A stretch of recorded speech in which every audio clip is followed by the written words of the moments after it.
Хабаш патшасының пана болуы. Меккедегі қысым күн санап күшейе берді. Паналайтын ірі туысы жоқтарға күн көрсетпеді. Пайғамбар оларды Хабаш еліне жіберуге мәжбүр болды. Османды басшы етіп 15 адам жолға шығады. Артынан Жапар бастаған 103 адам және көшті. Олар Хабаштың патшасы Нәжаждан пана сұрады. Олардың артынан бір топ қарулы қуғыншы іздеп келді.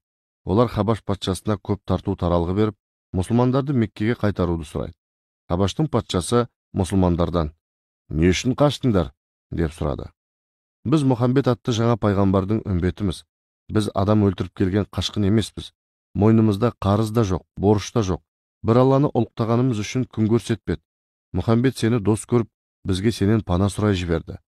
"Мұхамбетке кітап түскен бе?" "Иә, түскен. Құран деп аталады." "Құранда Ғайса туралы айтылған ба?" "Айтылған.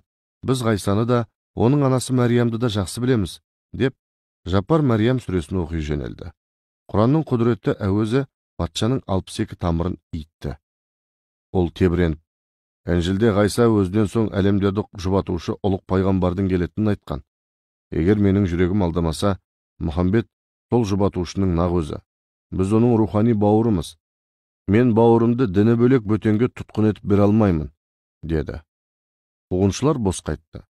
Кейін Мұхамбеттің даңқы жер жарған кезде Хабаш патшасының талай қызметшісі оны іздеп барды. Бір көруге ынтық болды. Әділетті Мұхамбет те олардың бұрынғы жақсылығын ұмытқан жоқ. Хабаштан қонақтар келген сайын пайғамбар оларды төбесіне көтеріп, төріне отырғызатын. Бұл достық мәңгіге қалды. Ал Жапар бастаған мұсылмандар Мәдинада пайғамбармен қайта табысты.